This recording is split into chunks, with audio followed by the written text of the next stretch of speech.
Selamat datang di video saya kali ini, di mana kita itu membahas tentang aplikasi perkantoran, yaitu kita ini di video ngambil aplikasi Cam Scanner, yang dimana sama-sama kita tahu ya, aplikasi ini yaitu memindai dokumen yang populer banget nih.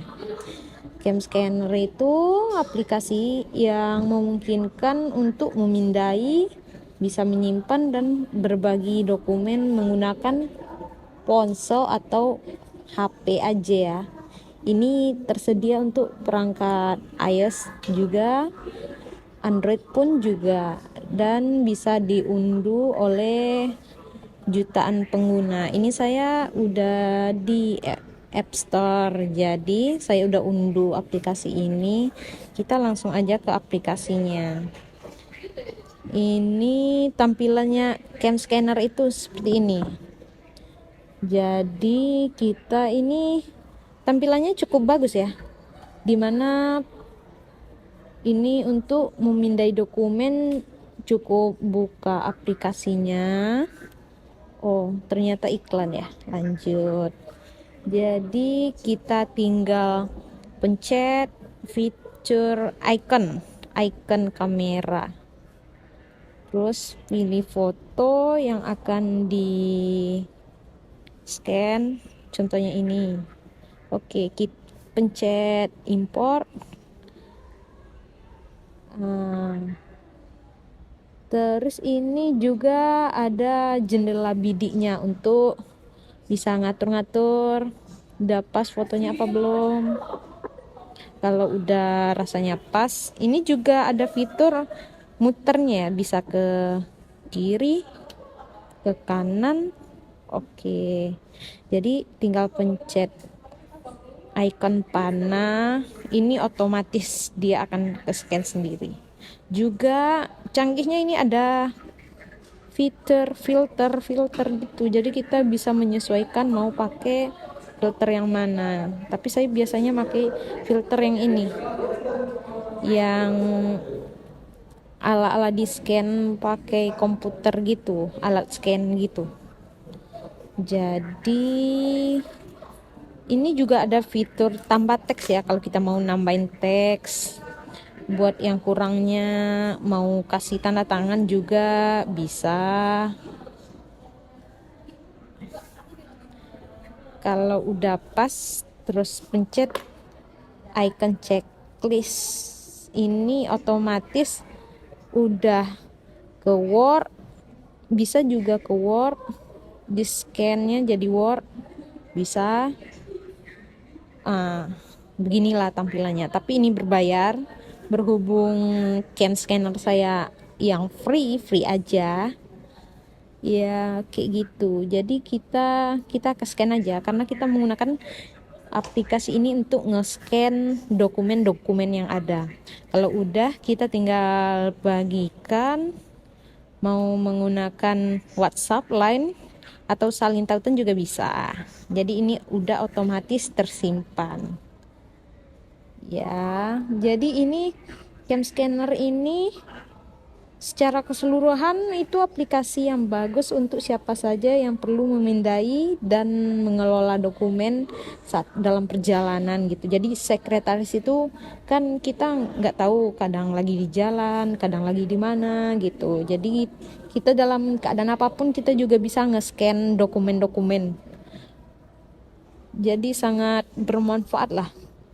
Ini juga mudah digunakan, juga ada alat pengeditnya, dan fitur-fitur dokumen yang membuatnya harus dimiliki oleh siapa saja bisa juga. Jadi mengapa tidak mencobanya hari ini? Sekian video tutor dan penjelasan dari aplikasi Cam Scanner ini, semoga bermanfaat. Dan jangan lupa like, comment, and share sama teman-teman semua. Oke, terima kasih. Selanjutnya, aplikasi yang kedua yang akan kami bahas dalam kelompok kami yaitu aplikasi Zoom. Aplikasi Zoom ini merupakan aplikasi komunikasi menggunakan video dan dapat digunakan dalam berbagai perangkat baik seluler maupun desktop.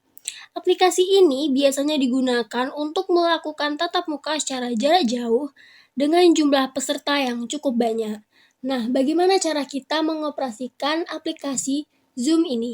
Langkah yang pertama, kita perlu untuk mendownload aplikasi ini pada Google Play Store pada device kita. Pada kesempatan kali ini, saya telah mendownload aplikasi ini pada device saya. Selanjutnya, kita buka aplikasinya. Nah, di sini teman-teman perlu login dengan akun yang dimiliki masing-masing nih. Di sini saya beri contoh, saya menggunakan akun Google saya.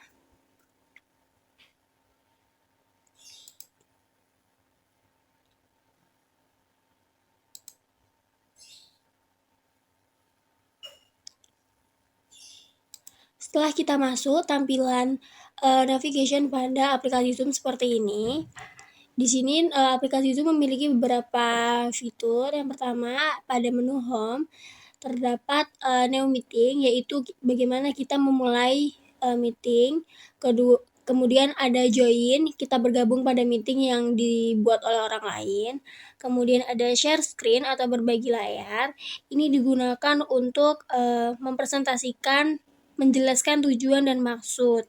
Biasanya kebanyakan orang itu membuat dalam bentuk PowerPoint atau PPT. Nah, dengan adanya aplikasi Zoom ini mempermudahkan kita untuk berbagi layar atau mempresentasikan apa yang ingin kita sampaikan ke orang lain. Kemudian ada schedule atau penjadwalan. Ini digunakan untuk agar pengguna yang lain atau participants dapat mengetahui dan bersiap-siap untuk mengikuti Zoom yang akan kita mulai. Nah, selanjutnya pada menu fitur yang kedua ada menu Mail, kemudian ada kalender atau schedule, kemudian ada tim chat atau chat yang bisa digunakan untuk berdiskusi ketika melakukan meeting atau webinar. Kemudian ada meeting, ada kontak, apps, dan yang terakhir ada whiteboard atau papan tulis yang digunakan untuk dalam menjelaskan dalam presentasi. Kemudian pada menu sebelah kanan di sini ada menu setting atau pengaturan. Teman-teman di sini bisa mengatur bagaimana aplikasi Zoom ini. Yang pertama di menu general, di sini ada menu-menu umum yang bisa teman-teman atur. Kemudian di menu navigation seperti yang saya jelaskan sebelumnya, reaction bagaimana teman-teman menanggapi atau mereaksi penjelasan dalam Zoom. Kemudian ada mengatur video. Ini video teman-teman dalam Zoom meeting. Kemudian audio, bagaimana mengatur suara. Kemudian ada untuk mengatur share screen, tim chat, Zoom apps, background dan efek yang bisa teman-teman pilih. Kemudian ada menu record, di sini juga bisa kita atur. Ini ada menu profile kita, ini adalah akun saya. Kemudian statistik, ini berapa lama dan berapa banyak teman-teman menggunakan aplikasi Zoom ini. Kemudian ada keyboard shortcuts dan yang terakhir ada accessibility. Nah, oke, kita lanjut pada menu home. Di sini saya berperan sebagai host yang akan membuat room untuk Zoom atau meeting. Langkah yang pertama, kita pencet menu New Meeting. Dan menu New Meeting ini di sini juga ada beberapa settingan yang bisa kita atur. Ini ada menu audio, ini untuk kita berbicara. Kemudian ada start video, ini untuk tampilan video kita. Kemudian ada security-nya, bisa settingan yang bisa kita setting sesuai kebutuhan. Kemudian ada participants atau member, berapa jumlah yang akan bergabung pada meeting kita. Kemudian ada chat, di kolom chat ketika teman-teman ingin menyampaikan sesuatu tapi dengan ketikan. Kemudian ada share screen. Ini teman-teman meng-share apa yang ingin teman-teman bagikan kepada partisipan yang lain. Kemudian ada record, ini merekam selama Zoom berlangsung. Kemudian ada reaction, ini yang tadi saya telah menjelaskan sebelumnya. Teman-teman memberikan reaksi atau raise hand jika ingin bertanya. Kemudian ada menu apps dan whiteboard. Whiteboard ini untuk papan tulis bagaimana teman-teman menjelaskan.